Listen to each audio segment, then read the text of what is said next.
1985, New York City.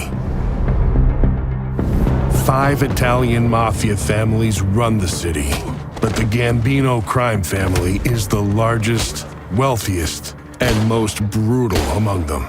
Castellano runs the family with underboss Neil Della Croce and consigliere Joseph Gallo.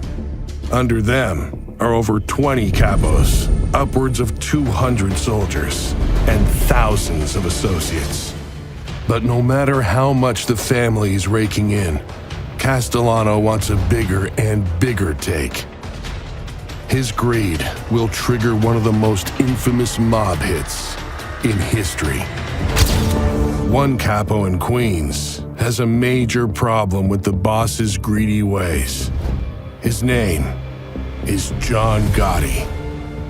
Gotti is in Castellano's bad books because members of his crew, including his brother Gene, have been indicted for running drugs, which is forbidden. Castellano threatens to bust up the crew and demote Gotti. Outraged, Gotti goes straight to his mentor, underboss Neil Della Croce.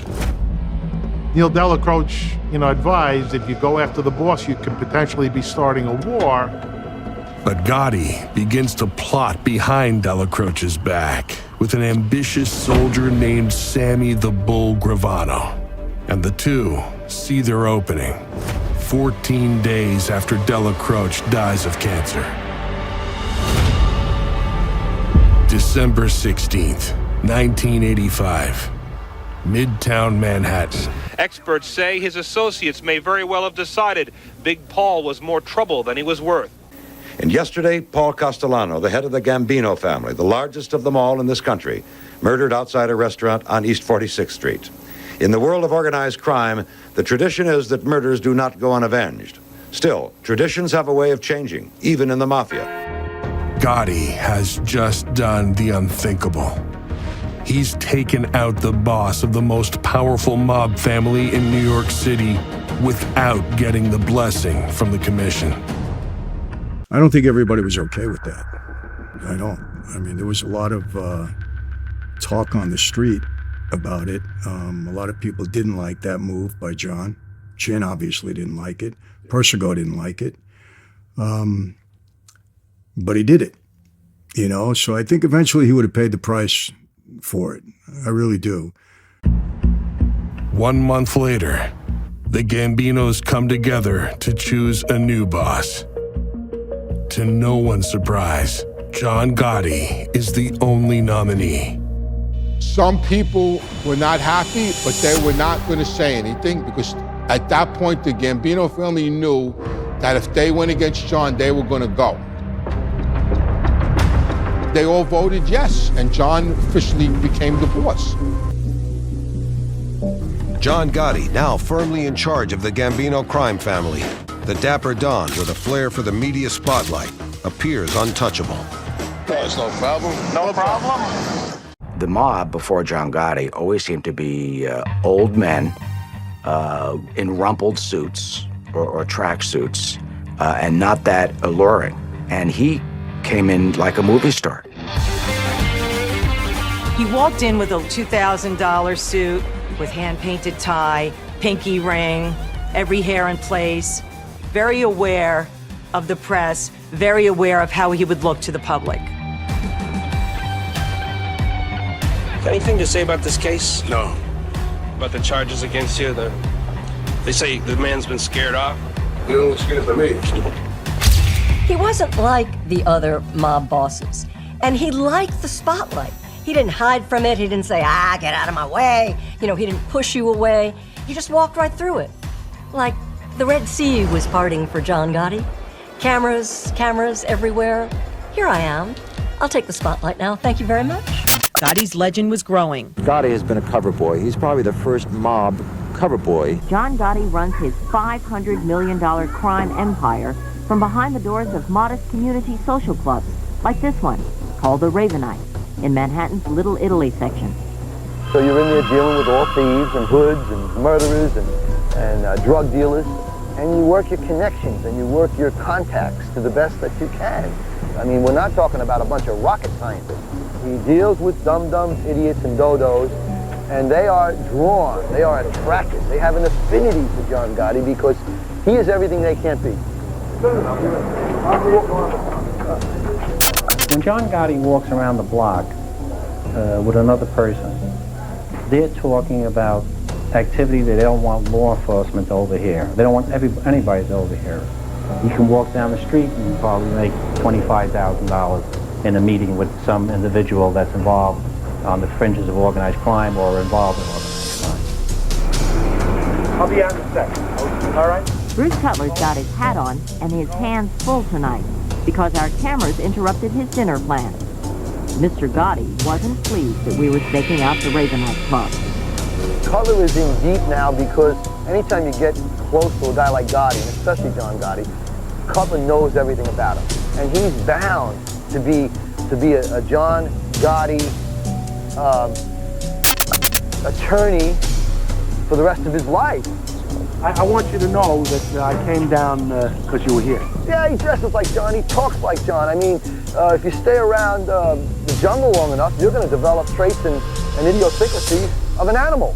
Why don't you do me a favor, Mr. Brecken? Why don't you be a mollified instead of an exacerbator?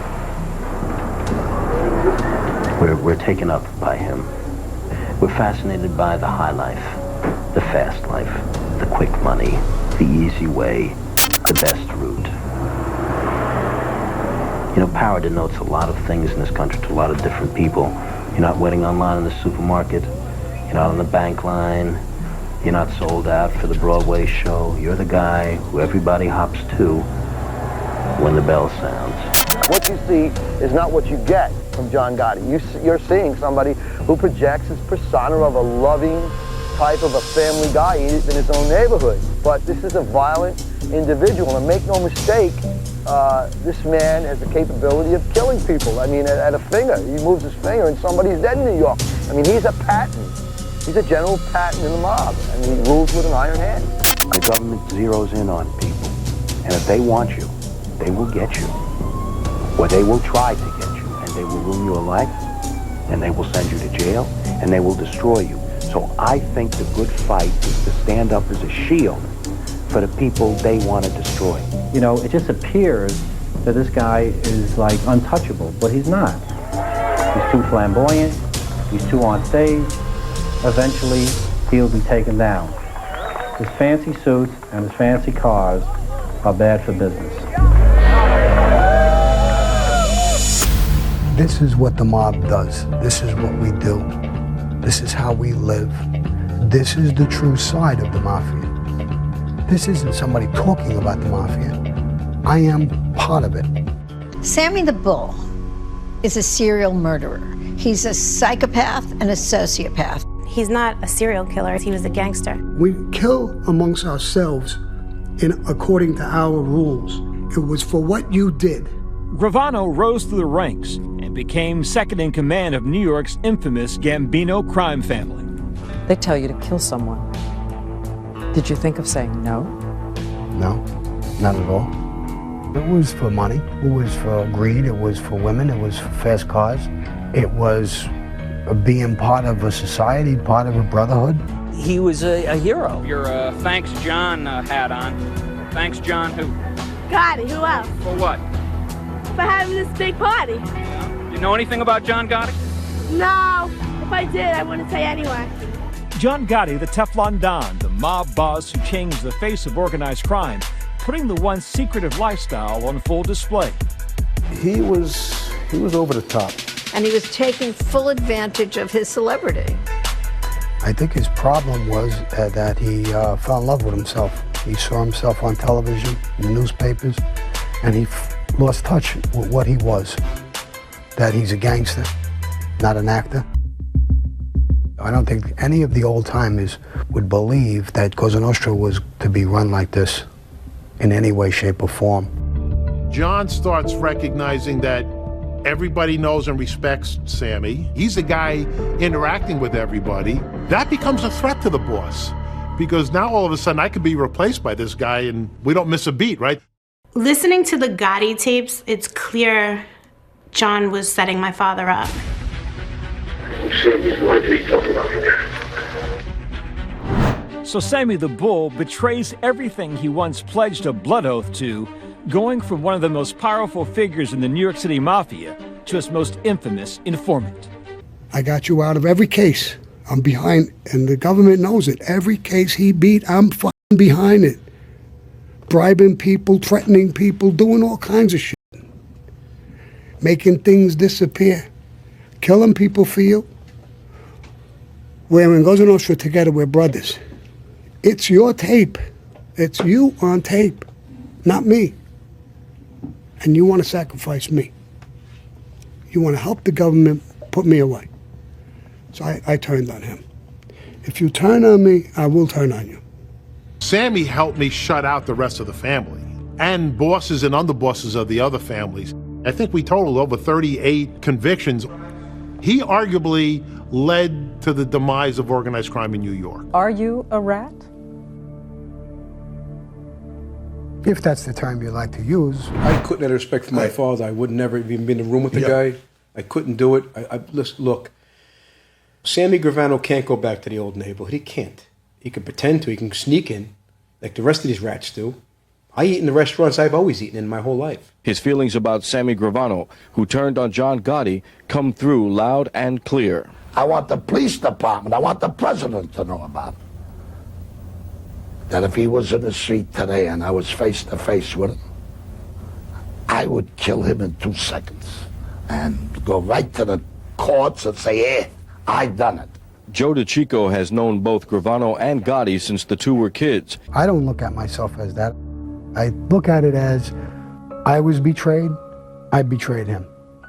That's what the mob is. I could never be in a room with a guy like that who put so many people in prison. Meanwhile, on Friday, Bruce Cutler has to appear at a hearing on charges of criminal contempt against Judge I. Leo Glasser.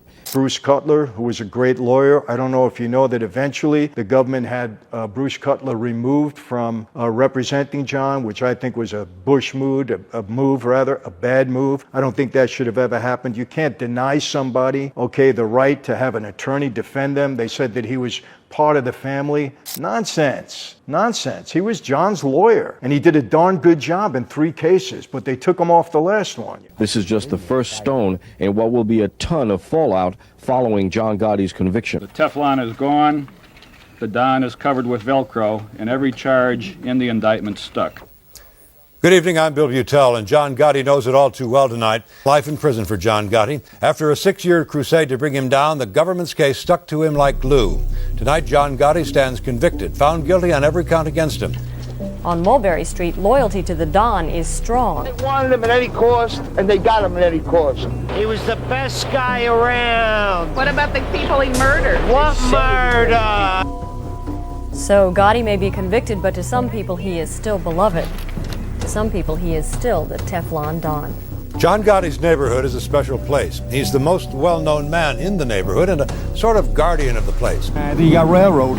Why do you say that? I'm living in this neighborhood 22 years. I don't think he got his rights. I don't think so. No, I'm not surprised. They did what they had to do, and feel bad for the guy. All I know is he's a good guy. Shouldn't have happened. My father is the last of the Mohicans. They don't make men like him anymore, and they never will. Gotti's friends and followers destroyed several government cars during a riot outside federal court when the Godfather was sentenced to life in one of the toughest U.S. prisons. Other Gambino capos would follow Gotti to jail thanks to Sammy Bull. I think that I really, he came out on the cover of Time magazine. I know he took that picture and put it up on the wall in his club.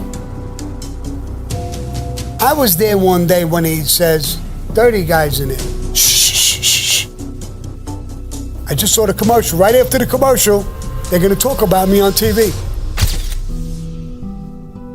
You could have heard dead sounds. Everybody's there. And then like little puppies, hey, John, you look great. You look beautiful. So we're not supposed to look great. We're not supposed to be beautiful. We're ugly gangsters, and we're supposed to be gangsters. We're not actors. What the f*** is this? You're on television. That's a nightmare. We're not supposed to be on television. We're supposed to be like little mice, quiet, minding our fucking business. We don't go out with Marilyn Monroe. Let the actors do that. We don't do that. We can go out with good-looking women, but we don't flaunt our lifestyle to this point. Dress. Now it's not that a $3,000 suit. Back then, a $3,000 suit, I wouldn't wear a $3,000 suit. I mean, unless I had $1 million back then. $200 hand-painted tie. I don't know what went through his mind. John Gleason, who was the prosecutor, I think, that finally prosecuted Gotti. And he said that, John Gotti single-handedly, got the entire FBI and everybody upset with everybody in that life because he was so ostentatious, so out there, so in your face. I mean, you can't do that. Anybody knows that. Anytime you become high profile like that and you're thumbing your nose in the face of the government, you're going to go down. You're going to get in trouble. You're going to bring heat on everybody else. Tapes that were gotten on him, and they were pretty bad, pretty bad. So there was a lot of incriminating stuff. You tell this woman, John Gotti, you settle your motherfucking head on. You're rolling up there. Listen to me. Now listen. You're rolling. You settle your motherfucking head on. And look, talk about Sammy. I did hear some of the things that John said about Sammy. I can understand Sammy being upset. I don't know if they're true or not. I didn't get into that. That wasn't my crew, wasn't my family. I have no idea. I'm not going to comment on it. But I will say that John did not say nice things about Sammy. Now, that's the truth. So whatever Sammy did, he did. And again, I'm not going to comment on that. They had a lot of informants at that time. And they said informants were telling them various things about John, but they wanted to get his own words. They wanted to get him on tape. They originally taped his first social club, the Bergen Hunt and Fish Club. That was in Queens. They originally taped that. They didn't get anything out of there. Too much noise, too much stuff. They didn't get anything incriminating on John. So what did they do next? After he became boss, they went over to his club in Manhattan and they bugged that. They didn't get anything out of that either because a lot of noise and John would move into the back room. They wouldn't get him on anything, really, talking. So what did they find out? They found out, unfortunately, that he was using the apartment upstairs and that's where he was having all his meetings. So it shows you how the government was able to break into the apartment and bug the place. And, they lay that out there and show you how they did it. And they bugged the place, and I think that's where John really met his demise. They showed some of the tapes. I got to tell you, the tapes were bad. They really were. John incriminated himself on the tape. But let's make this clear. Let's make it clear before you say, oh, he's a dummy. Oh, he talks too much. He was thinking that he was in the privacy of his own confines there, speaking to his guys, okay? He wasn't boasting out in the street. He wasn't on a telephone. He wasn't doing any of that. He thought he was secure in that room, and that's when he was talking. So he incriminated himself. He talked about murders. He talked about gambling. He talked about a lot of stuff, in that room. And I gotta tell you, you can't fault him for that. Gotti, stand-up guy till the end. That was his principle. You could put ice picks in his eyes. You could do whatever. He was never going to become an informant. Absolutely not. He did what he had to do for the life. I loved him. I was attached at the hip with him. He turned on me, backstabbed. I turned on him. We played chess. I checkmated him. Simple as that. I have no hard feelings towards him. If we were alive together now, and I know what I know now, I would shoot him in the fucking head in 2 seconds flat. Boom. Right now. Right here. In front of the whole fucking world. Straight up. You betrayed me. I did everything for you. People died in prison. Most of those guys he testified against already died in prison. They died in prison already, including my father. My father died a horrible death, handcuffed to a bed alone in solitary confinement, alone. Read his death certificate. You know what it says? His death certificate says he choked on his own vomit and blood. That's how my father died. Everything was rotted in his throat. He had nothing left. The pain that this man was going through, handcuffed to a fucking bed, was unbearable. And he choked on his own vomit and blood. Never said uncle. Never. Walked it all the way to the gate. Valor. Whether you respect the choices he made in his life or not, whether you respect what he was in his life, criminal, not whatever he was, he still believed in what he was, and he walked it all the way to the gate. Gravano did not do that. He does not have that right. He does not have that right.